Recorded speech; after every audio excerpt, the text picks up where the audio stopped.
So I enjoyed my singlehood.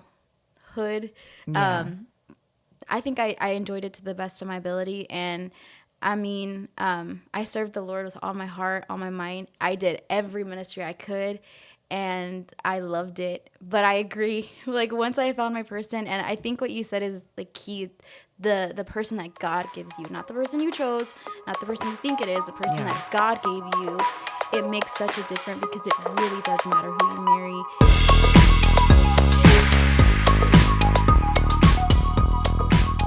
Welcome back. Thanks. We haven't had you in a minute, and there's Yes. been a lot of changes. You have come back a married Yes, I woman. know. Finally happened. Y'all Yes. just actually had your 1 year 1 year anniversary in anniversary. November, Yeah. right? So how has it been? It's been, I think it's been good. It's been really good. Um, Honestly, it's everything that I thought it would be and more. And it's just, I love it. It's honestly, it's truly, it's like living with your best friend, and Yeah. it's been amazing. It's been such a blessing, and I'm eternally grateful for Isaiah, and it's been good. It's been And really all good. the changes, how are you dealing with that?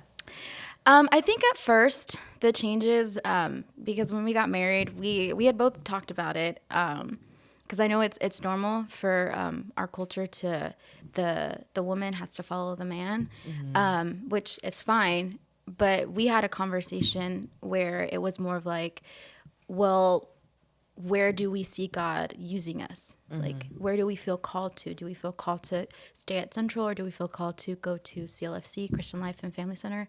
And I appreciated when he asked me that question, because I knew that he wasn't being led by him or his thoughts or his emotion, but more so of the Lord. And for, I think, a couple months, we prayed about it, and we prayed, where do we feel led to? Where do we feel called to? And ultimately, we both felt peace moving to his church. It was very interesting. I remember when I told Pastor Chicas and Sister Chicas that I was gonna, we were engaged, and I would be transitioning to their church. Sister Chicas, I love her for this because it was so real, and it's needed to hear. But she was like, you need to start visiting the church when you can. Obviously asking permission from pastor, not missing any important events, but you need to Yes. visit.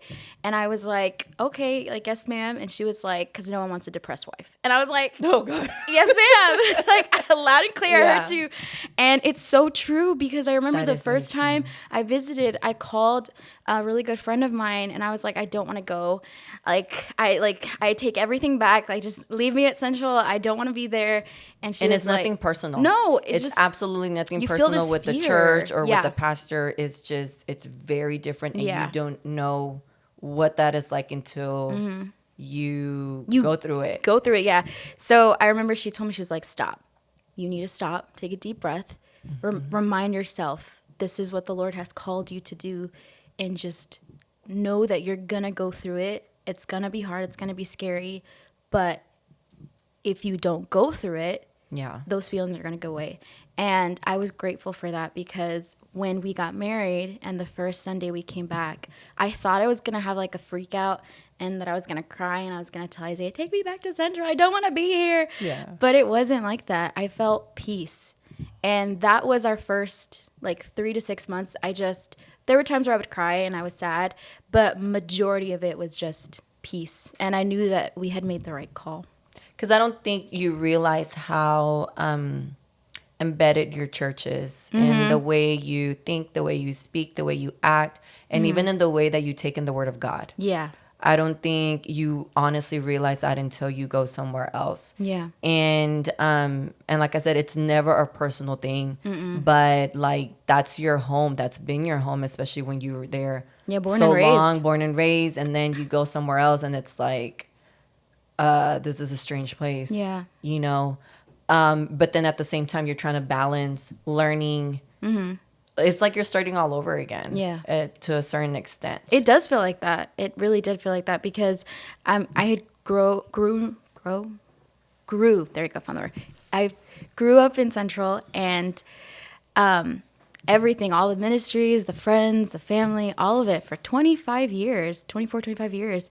Like, I made something there for myself. And going to CLFC, I had to start from scratch. At Yes. first, I didn't like it because I was like, no, like, I felt established. Like, I felt like I was building on something at Central. And here, like, I have to start from scratch. So that was hard too. That was Yeah, hard for because you me. have to learn everything. You have to learn. Every pastor does things differently, and you want to always be under that authority. But you have to like relearn it. It's like you have to forget everything that you've been taught, and it's so automatic. It's just so automatic for you to already. It's just such an automatic thing. So it's Yeah. like all of a sudden I have to completely like clean the slate and Yeah. relearn absolutely everything. Because like the songs were different. They would sing similar songs that we would sing at the service, but they sing That it was way me. different. And I would change lyrics and I'd Yes, get mad. yes. Because I would be like singing and clapping, and there was a different lyric, and I'd be like, I'm not even going to clap anymore. Like, I was like, what Yeah. is that? Like, Yeah. I would legit get mad. I was like, why'd y'all change the lyric? that's not how we sing it. Yes, exactly. It was those like little things. I was like, hold up. Yeah, I agree. How was the change for you? Because I know it's been 3 years, right? Yeah. How was the change for you? No, it was, I think another thing was the whole thing between a big church and a small church. You know, I mean, there's people at Central I've never seen in my life. Yeah. And it just, because it's such a large church.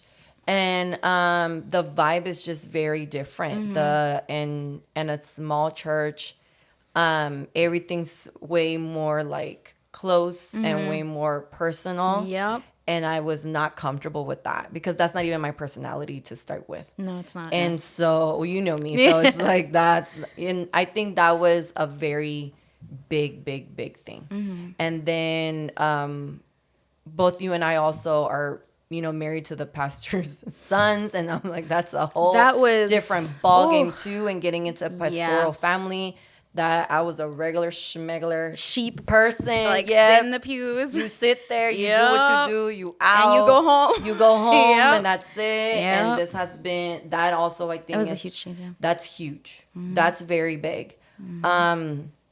For me, I think in that instance, I don't know how it is about you, but I've had a lot of pastor's wife from our organization, especially the ones that used to be in Central, and others that are really good friends with my mother-in-law, that have taken me under their wing. Because I feel like some of them maybe either they went through it, or like some of them that,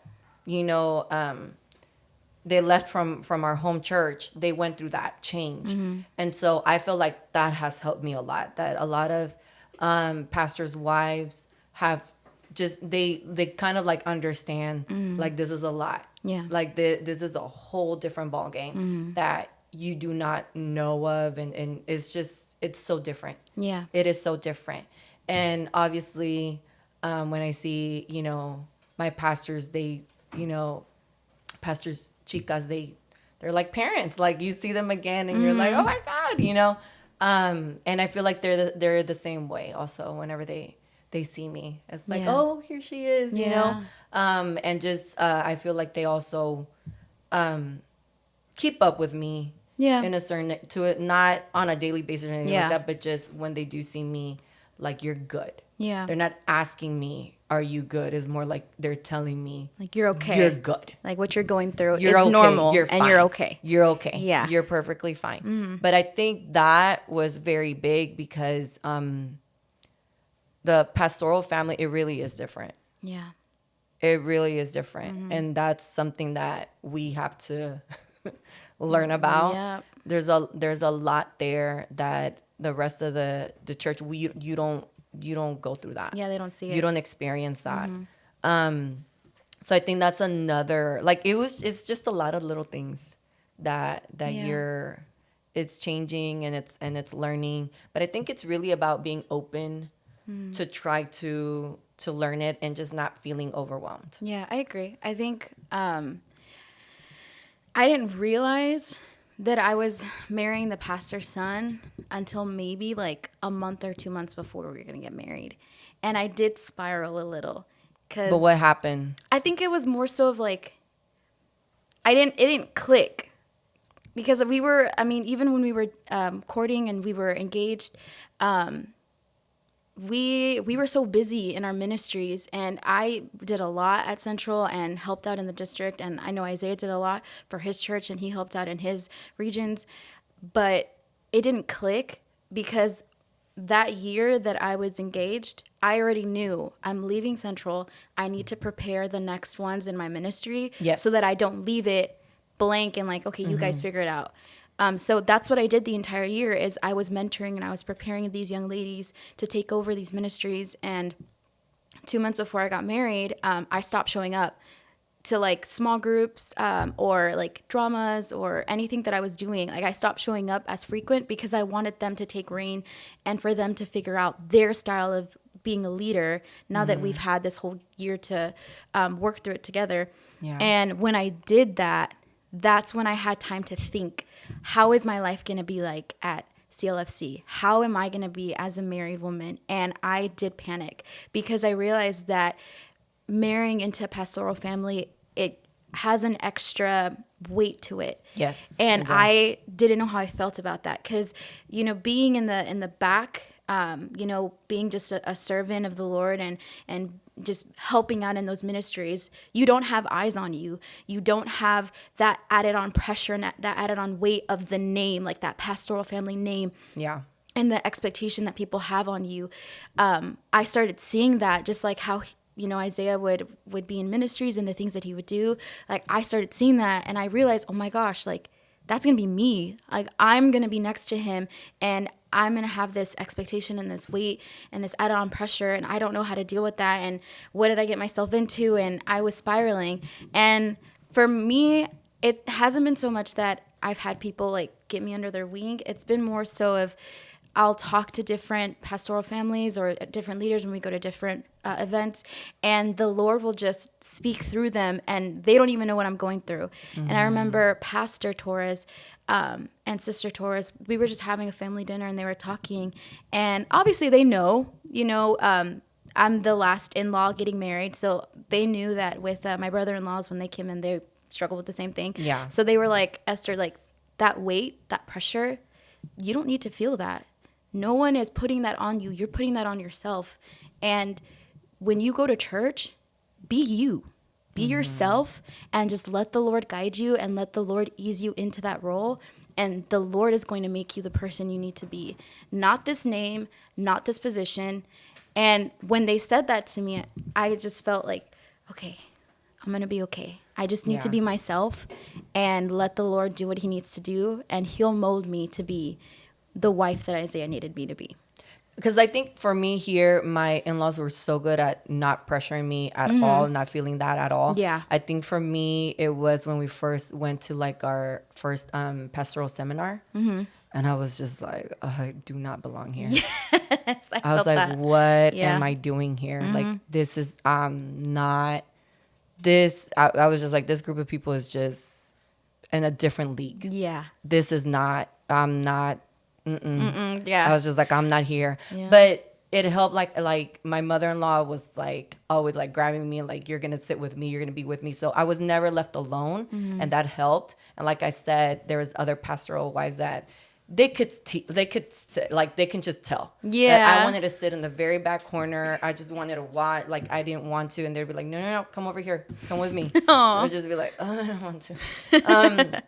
But I think that was the first time that I was just like, you know, at the end of the day, there is a pressure. There's a pressure of, I want to bring, when it comes to specifically my husband, respect, you know, and never wanted to embarrass him or like, you're going to do the wrong thing, say the wrong thing. And I know how I am. And it's like, I'm so, and I told him there's a lot of things I'm working on. And you just see all these other people and you're like, oh God, I just have a long way to go. And I feel like you fall in love and you love that person so much. And that kind of like, you're like, yeah, I get it. He's, you know, like, I know he's a pastor's son or he's an assistant pastor, to get it. But then once you're there, you're like, oh. Yep. Like, this is, like, that's what you meant. Yeah, that's what you meant by this is part of your life. You're intertwined into this. Like, this is in, you know, it feels like this is in their DNA kind of a thing. And I'm like, I got married into it. Yes.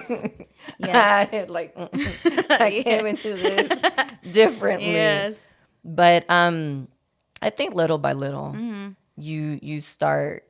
I mean, I think you support each other, and with my husband and I think we talk a lot about it, and he checks in also to see like how certain things, certain moments. And I'm just like, it's a lot. Like it's a lot. Yeah. I just Yeah. sometimes need a little bit of breather. I think our first like discourse that we had was, I think the first 3 months, it was really hard for me to get used to staying late at church and like making sure everything was cleaned and locking up and like having like, yes. Yeah. And Isaiah would be like, well, you would stay late at Central, like talking with your friends or helping out with whatever. And I would tell him like, talking. I would We're tell him like the having fun. difference is that like I chose to stay there and Yeah. I can choose to leave. I can choose to like be like, all right, guys, you got it. I'm out. Yeah. And here, like, it felt like I didn't have a choice. And so it took 3 months for me to realize, like, instead of saying, like, I have to do this or I'm forced to be here to make sure everything's good, like, I get to be here. I get to make sure that the house of the Lord is clean and that we get to have conversations with Pastor, like, deep conversations, talking about ministry, talking about life. I get to talk to our young people late at night and, fellowship with them. And it took a while. Like, Yeah. it took a while to get used to. But now I'm the one that's telling Isaiah, hey, babe, we gotta close the church. Like, hold on there. And he'd be like, oh, okay, ma'am. All right. Like, Yeah. So now I'm getting used to it. So yeah, that was another change that I had to get used to real quick. It's just, yeah.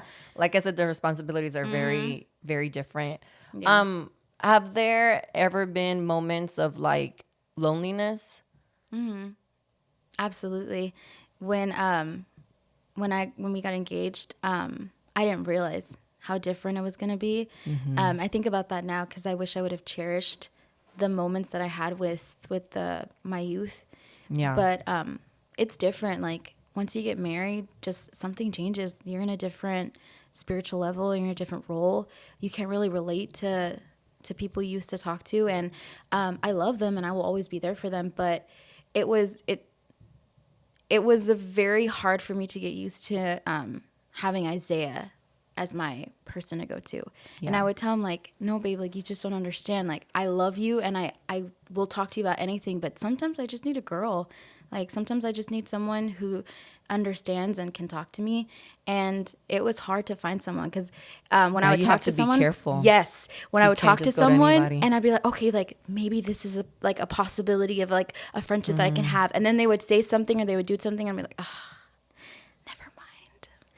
Yeah. So that, And I know the whole that was like hard. loneliness thing. I think sometimes people are like, "Oh, well, you have God with you," and it's like Yeah. it's not about that. It's just about we come from a place where we could talk to so many people, and now you have to be very careful. Yeah. And sometimes it really is you and your husband, and that's the only person you can go to.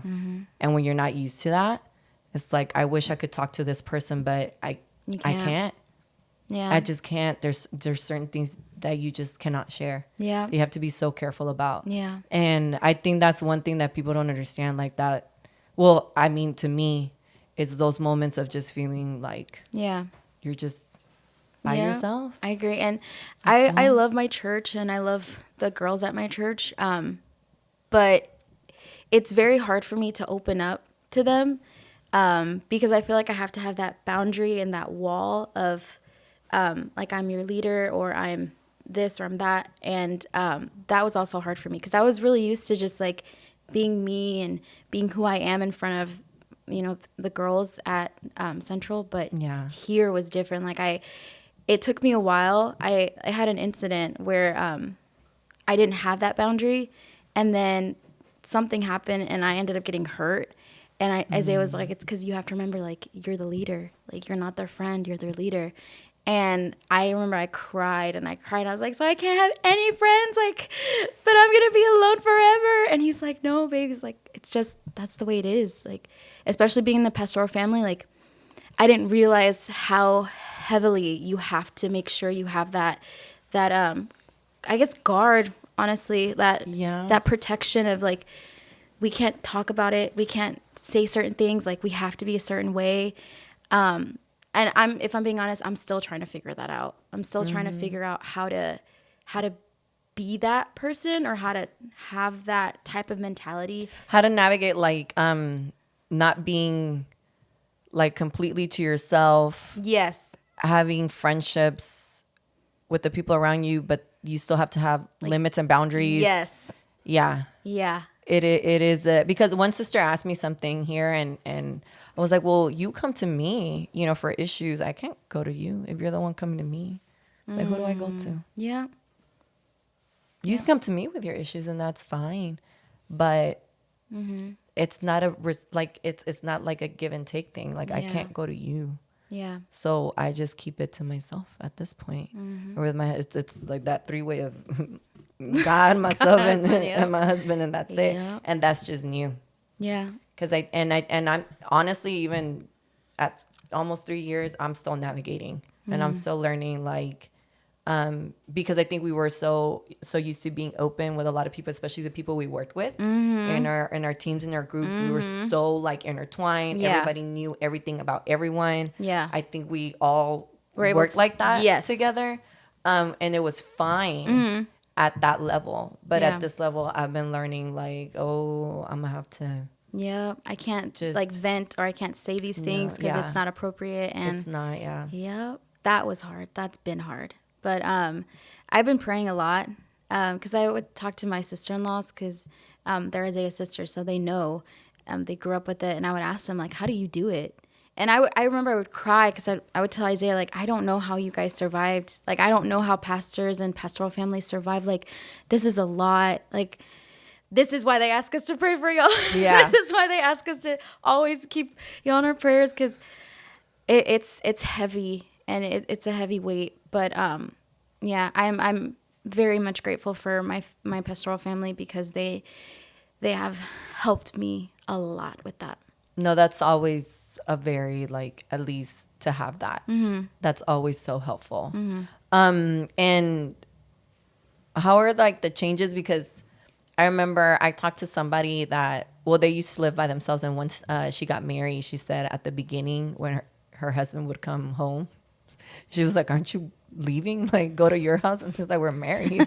Like, I'm staying. How has that been? Like, now you live with somebody, like, it's not your mom, it's not your parents, it's not your siblings, like, and then I feel like you're putting two very different households under one roof, two very different ways of doing things or way of being. How has that been? It was rocky. I think the funniest incidents we've had when we first were married, the first couple months, my curfew was 10 p.m. I had to be home by 10 p.m. And I always had to have someone with me, whether it was, Jeremiah was the one, because my poor brother, he was stuck with me. So no matter what, I always had to be home by 10 p.m. And when we first got married, I don't remember. I think we were out, like, either getting dinner or something. And I was like, it's 10 p.m. Like, you need to take me home. Like, Mama's going to yell at me. He's like, babe, we're married. I'm like, oh, okay. Let's stay until midnight then. So that was a change that I had to get accustomed to. Also, like, sharing spaces, like figuring out, the organization, like, how are we going to clean? Or, like, for church, I take my sweet time to get ready in the morning. And Isaiah's like, nope, we got to go. We got to be here at that time. Let's wake up. And I remember he would rush me. I would get so upset. Like, on our drive to church, I'd be so angry. I'd be like, don't talk to me. Like, I'm so upset. Like, you rushed me this morning. This is not even how I want to do my hair. My outfit is not the same. Like, and he'd be like, sorry, babe. Like, we got to get there on time. Like, I have to open up. I have to do this and that. And then I learned that when we get to church, it moves by so fast that if we don't get there early, who is going to help open up? Who is going to help run the sound? Who is going to make sure that everything's ready to go? We are. So now it pains me to wake up so early and to make sure I have my outfits, but I've gotten used to, if it's not the first outfit, it's the second outfit. And I can't change after that. Even if I don't like it, it is what it is. If my hair's not working, just put in a bun and let's go. So that was also pretty intense for me to get used to. But yeah, I think when we turned 6 months, that's when it felt normal. Okay. It took 6 months for me to get used to living with someone else. Yeah. Yeah, no, it's always very different, and everyone does things differently. I think for us, maybe it was harder for my husband because he was living by himself for so long. I would live with my mom, so I was always with somebody. Yeah. But it was more like getting our schedules together, or learning, like you said, our spaces. Yeah. Like sometimes you like things done a certain way, and the other person likes things done a different way. So you're just trying to learn, Yeah. like each other. That's really when you learn. Yeah. That's really when you learn, and you learn also that it's just little things. Like you can't make them petty. Yes, you have to choose your battles. Yeah.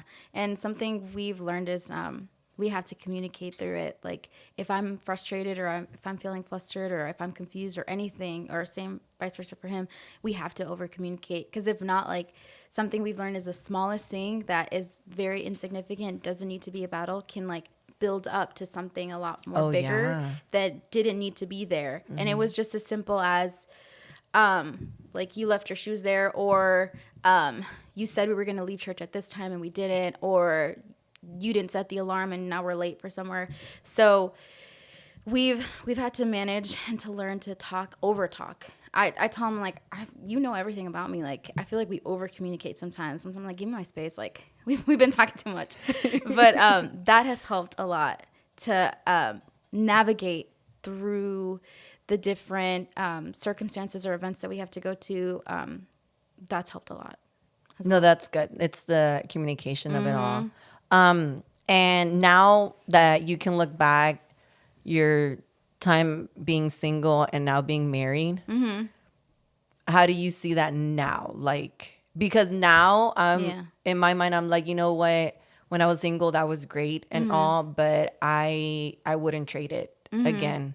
Like, I think it's such a blessing to have somebody that, like, that's the person that God had for you. Yeah. No matter what ups and downs, like, that's still, like, that person. I just, and I think when I was single, to help me out, it was like, I'm good, this is the life. But now I'm like, nope. No, this is the life. Yes. This really is. Yes. So how now that you look back, like... I agree. I loved my singlehood. I think that's what a lot of people who are single right now need to focus on. That was something that I learned the hard way, is to just live. When you're single, just live. Serve the Lord. Yeah. Do whatever the Lord is asking you to do. If you can, like, travel and do mission trips, or do things with your family, because when you get married, it's different. Like, most of the time you don't have that time to do that. And also, like, it's not just you and your schedule. It's, what is my husband doing? What are we doing? Oh, we can't do that. We have to do this. So I enjoyed my singlehood. Yeah.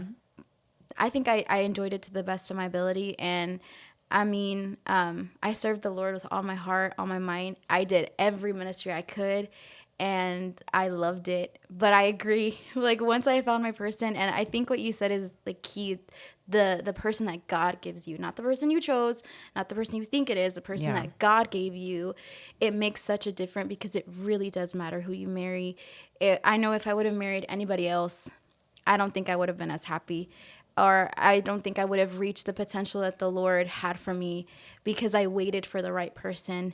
And I feel that when, like, we've been told, like, oh, you guys, like, help each other so much, because, I mean, my strengths and his strengths help our weaknesses, and we help build each other. And I think our ministries and our work and what we're doing for the Lord has really elevated since we've gotten married. So I agree. But I love it. I wouldn't trade it for anything.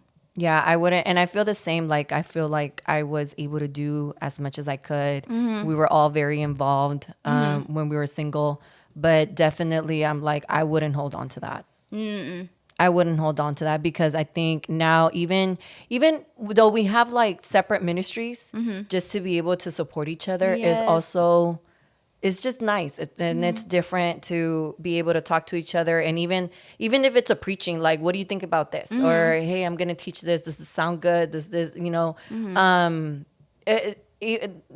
minor things, like, I show him, like, this is what I want to do with the ushers. Like when I got the dress for the ushers, I tried it on and I'm like, what do you think? And I know he doesn't care. Like it's a dress, it's a uniform, but he's like, no, it looks nice, you know? But even It that, matters. yeah, like it's so nice Yeah. to be able to support each other also Yeah. in the separate ministries that you do, and then to be able to do things together. Like, I feel like it's awesome that we can talk about, like the Bible or stories or theories or stuff together, and like just be in bed and talk about it for the longest time. I think that is amazing to have somebody that you can even go back and forth. Well, I see it this way and I see it this way, and you know, but it's just it's something that once you experience it, you're like, I see why that this is what God intended for humans. Yeah. You know, to have somebody, and even to serve him together, and even outside of church, just to have fun. Like we sometimes just look at dumb videos and laugh, and that's all. You know, that's it. Or just bringing each other something that we know. You know, I love a certain type of smoothie or whatever. He'll bring that, or a boba tea or whatnot. Or I know he likes those Hershey's Kisses, the cream, whatever it is, cookies and cream he keeps eating. But that's what makes it fun, you know? I agree. You have that, and it's a blessing that now I see it. And but I'm also learning why they say, like, you, when it comes to your marriage, you fight for it. You have to fight for it. And I see why the enemy would try to break it, to break that up. Yes, I agree. I didn't understand that until I got married. Yeah, me neither. And you realize how sacred and how beautiful marriage is, and the power it has. Like, you have each other, you have each other's back, and you're each other's prayer warrior. You know, you minister together, you pray together. You like, if he's preaching, I remember my mom would tell me, like, Esther, I hope you're not just sitting there when he's preaching. I hope you're praying for him, because while he's preaching, the enemy's attacking. And I took that to heart. So every time he goes to either it's as simple as like a devotional, or he's just doing like leading prayer. Anytime he does something, I'm always praying for him, because I know that's my job as his wife, is to cover him in prayer, to bring blessings to whatever it is that he's doing, praying for him at work, when he's driving. To me, it's a very daunting role, because you have to always make sure that you're working together, and you're being what he needs you to be, which is why marriage roles are important. Even though I know a lot of women are like, or a lot of men are like, we can change the roles. Like, those are different. Like, no, the Bible wrote those roles for a reason. Yeah. And when you follow them, it's powerful. And that's why the enemy tries to confuse or taint whatever it is that the Lord has placed in marriage, because it brings so much power to your household, to your children, to those who are watching you, like our young people. I pray that we're a good example, because when they find somebody, I want them to be able to look at us and be like, well, our youth leaders, like, they're a good example. That's who I want as my husband or as my wife. And that it's a genuine thing. Yes. That it's a real thing, that it's not just like, oh, you see one thing here and behind closed doors is a very different thing. Yep. Like that's an actual genuine thing. And like, that's one thing I always pray about, that that the Lord keeps working in my life and builds me to be what my husband needs me to be. Yeah. And if there's something that needs to be changed in me, then, you know, okay. Because we all know each other, you know, and also I think the longer you're single, that independence, and especially for the female, it might not be the greatest thing if you don't know how to navigate that once you are with somebody. And so that's something I feel like I always pray about. Like, I want to be that wife that, you know, or that woman that Solomon talks about, or like, that's what you want to be. No quieres hacer piedra de tropiezo or an embarrassment, or for someone to be like, man, poor guy. Like, you know? Yes. Like, dang, that's what he has to live with for the rest of his life. Oh my goodness. Yeah. It's like, nah, like, we want to have a real chill life and have fun and just be, each other's best friends, because you really do. Yeah. Like I've learned, and I think I've said this before, it doesn't matter how close you are with your mom and dad. It doesn't matter how close you are with your siblings. It doesn't matter how close you are with your best friends. No one will ever get to know you like your spouse. Yeah. No one will ever. It. Yep. And it doesn't matter if you've been married for 3-4 months or for 40 years. Yep. Like your family, your circle will never ever know every single aspect of who you are, good and bad, like your spouse. Yep. Because Absolutely. you really do open up the good, bad, ugly, everything that comes in, and that's what, like you said, it is so important who you marry. Who you marry. Yes. Yeah. I mean, there are days where I'm frustrated or I'm annoyed or I'm bothered, but I have to choose to love him, and I have to choose to say, you know what, we're gonna look past that. We're gonna work through this. And same for me. I know there are things that I have done or I have said and I need to work on. And Isaiah says, no, I love you, and I choose to love you, and we're gonna work through this together. And if you don't marry the right person, they can use that as a way to hurt you. Yeah, they can use that against you. Or yeah, for sure. And it can lead into something bigger that it didn't need to be. No communication or twisting words or whatever it is. But when you marry the right person, it doesn't seem like work. Yes, you have to work in your marriage, but it doesn't seem like work. Yeah. It seems like we're partners and we're going to do this together and we're going to figure it out together. And I agree. I mean, this year that we've been married, I know it hasn't been long, but Isaiah has seen some things and has heard some things. And I'm like, and you still love me? He's like, yeah. And I'm like, okay, good. Let's keep going. So I agree. I agree with that. And that's why that's the beauty of it, that when you have somebody that wants to help you also to become better, to be better, and instead of using your faults or your weaknesses. Yeah. And like, like I tell him all the time also, I'm like, there's just certain things that I grew up in a very different household. I didn't grow up in what the traditional household is. So there was things that I didn't get that I should have, because I think it's beautiful, God made it where there's a father and a mother, and there's a reason for that. Yes. There's a big reason for that. And you and I can attest, we can relate. Yes. We can relate in that there's certain things that we missed out on, even if we had family members that tried their best, but there's certain things that we did not get. Yeah. We just didn't get. And so now we're trying to, learn that, like, as we go. And I tell them all the time, I'm like, I'm just learning. I'm learning. Sometimes it's new. I don't know about this. I wasn't exposed to this. There's things that I didn't get in my life that I should have, but I didn't. It is what it is. That's what makes us who we are. Yep. But also, like, I also have, that can also be a bad thing if you go into those dark spaces or you bring that into your marriage instead of healing. Yeah.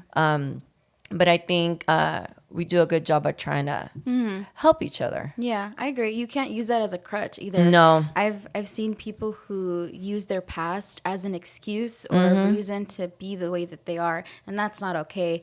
I've told Isaiah, I know that I've gone through a lot and I've seen a lot and I've experienced a lot, but I didn't use that as an excuse to have a nasty attitude or to cheat or to do any of these things. I used that as okay, I don't want to be like this person. I seen the way that they acted. I seen what they did. I seen how they treated my mom, and I don't want to be like that. I seen how my mom was. I seen what she struggled with, and she would even tell me, like, my marriage is not your marriage. What we went through here, that curse and that bondage stops at me. Yes. And you're not going to experience that, and you're going to be blessed with a marriage that the Lord has given you. And I'm so grateful for those prayers and those words, because I think it was hard finding somebody like that, because for so long you're used to not feeling the affection or not feeling that love. And so we're very guarded. Yes, very guarded. We're much more guarded than anyone else would be. Yes. Because the person that was supposed to be there to protect you, the person that was there, that was supposed to be there to uplift you and to support you, either wasn't there or literally went out of their ways in our situations to do the complete opposite. Yeah. So then you don't have that to like I think it's beautiful when women where girls or young ladies say like, I want to find a man that's like my father. I'm like, that is beautiful. I don't know what that's like. Yeah. So you're kind of going by God. I really like the fatherly example, Lord. Yeah. Like I want someone like you. But what's goes against that for us was, you put those guards up. So like, I mean, those walls are beyond high, and that's something we've had to work on. Which is probably why, like, I feel like we hesitated to like let them in. And even when I was like we were talking, me and Isaiah, I'd be like, I don't know if I can let you in, like, or be vulnerable. Like, I don't know if you're gonna hurt me, or I don't know if you're gonna leave me, like your uncle would get upset with me because not mad, but just upset, and it's like, this is a good guy, like, why won't you? And I just was like so guarded, but it was the same thing. Like, it was just it was a very, very scary situation. I think you like that just, it marks your life. No matter what, it marks your life. And like I said, when that person that's supposed to protect you and be there for you is the complete opposite, it just does something to how you see the world. Yes, I agree. So I'm glad. I'm very grateful for the man I have, because I know that my kids won't go through that. I know that. Same here. So that brought me to tears. Like when I was marrying him, I'm like, you know what? Like, my kids are not going to go through that. My kids are not going to have to feel that way. And I'm so grateful for my mother's prayers, and for Isaiah's prayers, and, finding a good woman, and my prayers, and the Lord listening and blessing, and me listening to what the Lord had. Because ultimately, I mean, at the end of the day, that's all that matters, that the Lord guided you and you received that blessing. And I love it. It's beautiful. And you've come a long way. Praise the Lord. You come a long way. There's so much more. Yes. There's absolutely so much more. Yes. I think at this point, you're just excited to see what God has in store. Like, no matter what it is, there's always stressful moments. There's always moments, but I think I think you get to this point and you're like, man, nope, all of this, and God is good. Like, everything you had to go through, all of it. And then you see this moment, you're like, you know what, it's okay. It was worth it. It was worth it. Yeah. All of that was worth it. But thank you for being here. Thank you for having me. I'm so happy to see you again, and I hope this episode has been a blessing to everyone that watched. Amen. Thank you. Amen.